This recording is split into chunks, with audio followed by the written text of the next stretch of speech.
This is Nic Baisley from FilmSnobbery.com here at the FirstGlance Film Festival in Hollywood, and I'm here with a rogues gallery. Let's go one by one and say who you are and what you're doing, who you're here. What are you here with?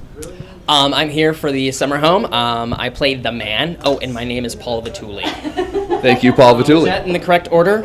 Because I get confused with these things. I'm not. You have to give him a script. I'll let it slide. Yeah. Cool. I appreciate that. Thank you. You're welcome. It's what I do.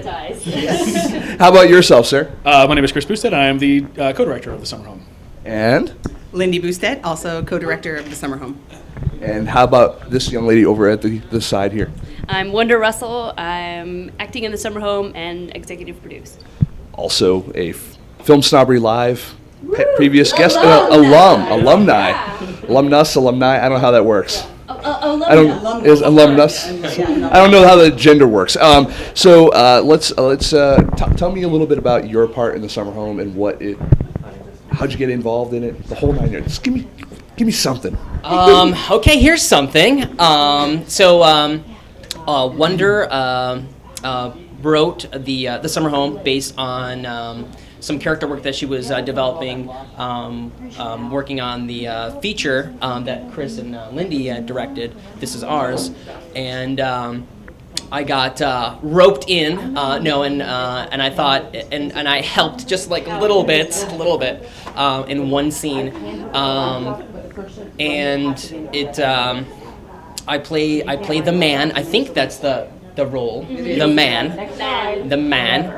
So pretty much the synopsis. I mean, it's a homeless couple. They're pretty much at a dramatic event happened, and they're kind of recreating some sort of normalcy when they break into this summer home, and they just have like a little glimpse of how it could be, and then they kind of get derailed, and.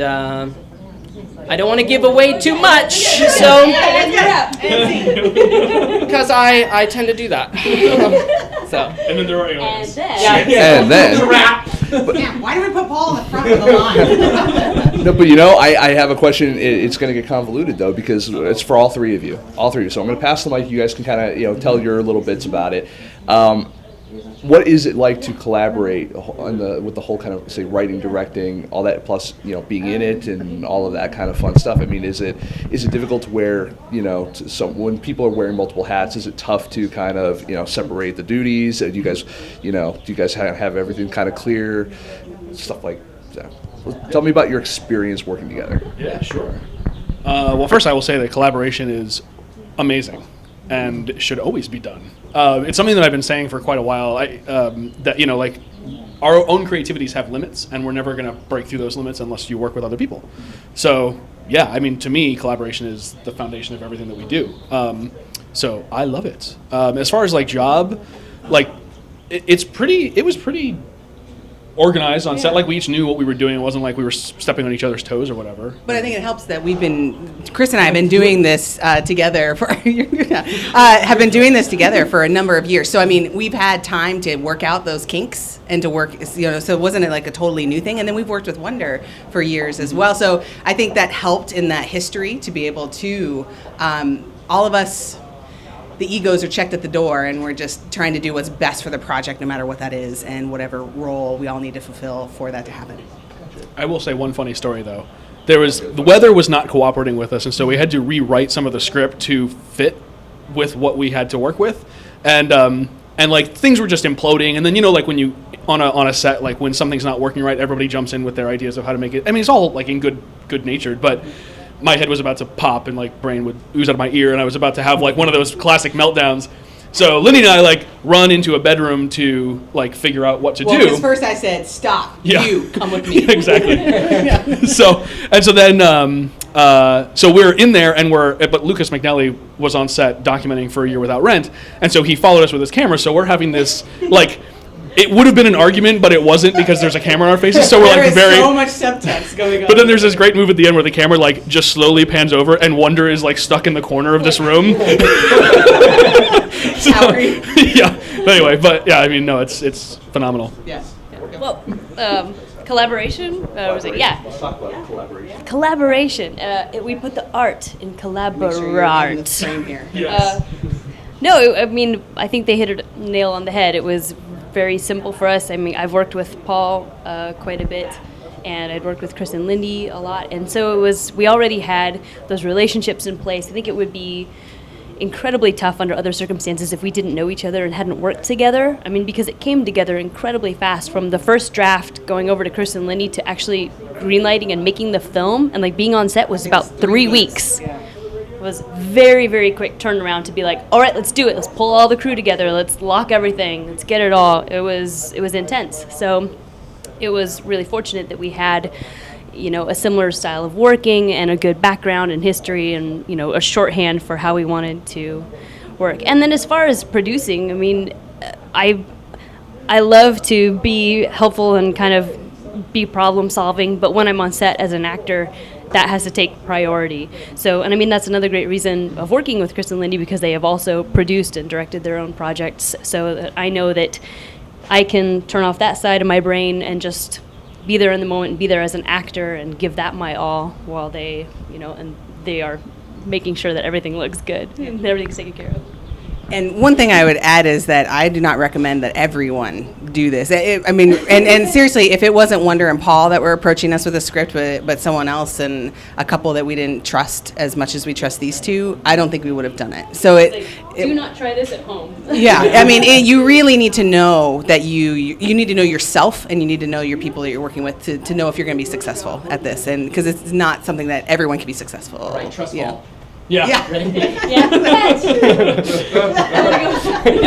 All of a sudden, Nick's like, hey. No, it would have been more like, oh no, medic. No, it's great when you can kind of have that collaboration, that trust, you know, actually between people throughout the production as well, because you've worked with people pretty solidly. I see that a lot in a lot of independent productions, you know, people working kind of together over and over again. The question is, though, is once the job is completed, how do you get it out there? Obviously, right now you're here at the FirstGlance Film Festival. You know, that's great. We love having you here. What else are you guys doing to kind of, you know, get it? Because I would think that everyone's job is slightly different. An actor's job sometimes, you know, especially in independent film, I don't see actors taking as Wonder being an exception, and yourself as well. I hope. I don't know. Yes. I love that answer. That's twice. Radio interview. Yes. Yes. You know, it seems like a lot of times their job seems to stop once the principal photography is ended, you know, is wrapped. How do you guys look at marketing your movie, whether it's at a film festival, whether it's online, whether it's at a market, whether, you know, how do you view the future of your films? And I'll even start with you. Go ahead. I'm going to start with mine. Well, it goes back to Wonder then. Yeah, I'm only the host of the shindig. Whatever. Yeah, I'm kidding. No, I can tell I'm working with directors here. Okay. All right, Wonder and action. Well, as far as marketing, I think we just once all that was wrapped, just turned off all that part of our brains and went back to, you know, finishing this film and producing it, making it, you know, get out there and finishing it well. And then we've just been submitting to film festivals. I've been doing the submitting and researching the festivals and where we want to go and what we think is like a good fit for us. I took out Facebook ads, I think, for our first festival in Denver, Festivus Film Fest, great fest up there, and we've done postcards and giveaways, and we did ticket giveaways for trivia answers here for this festival on our Facebook page, and we're going to continue doing things like that. We're also showing it in Seattle next month, and then we're waiting on a whole bunch of others, but we have a lot of fun things planned that maybe involve some found items and kind of like a little treasure hunt for future. So yeah, I mean, we love that part because that's really where it comes down to, is connecting with the audience and getting it in front of the people that we made it for. So, no, it's fun. And I'll just say that we're lucky, and we've been lucky, Kris and I have been lucky that we work with actors who don't stop working on the film once their job is acting on the film is done. Wonder is an incredible exception that she works tirelessly, and that's why she's exec producer on this project as well. And then also just our other actors and our other projects, they are out there marketing, they're out there promoting, they're out there doing whatever they can in whatever circles they can. And that's just kind of indie filmmaking, is we all got to continue to help the movie get successful. So. Anyone else want to weigh in on marketing, promotion? Yes. But we're also fully planning on online, as after we have a little bit of a festival run, we will get this film online. We will get it out and have it kind of online for all. Yeah, once we kind of establish our audience and have our run and get to be here and have these wonderful experiences, come to places like First Glance. Then we'll retire it and put it online. Everyone can watch it except for my mom. So.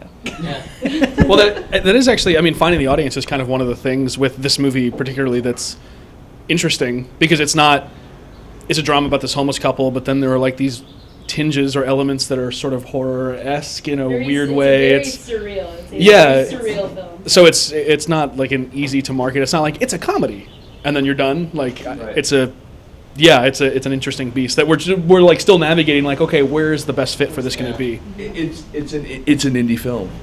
Right. Very indie. Well, I want to thank you guys for taking the time not only to talk with me, yourself again, and thank you for your weighing in. Yes. Yes. Thank you. Thanks for having us. Thank you, and I hope you guys enjoy the rest of your experience here at First Glance, and hopefully we see you with another film in the next year or so. Yeah, for absolutely. At any of our festivals. They're coming up. We've got them. Love it. Thank you. Thank you.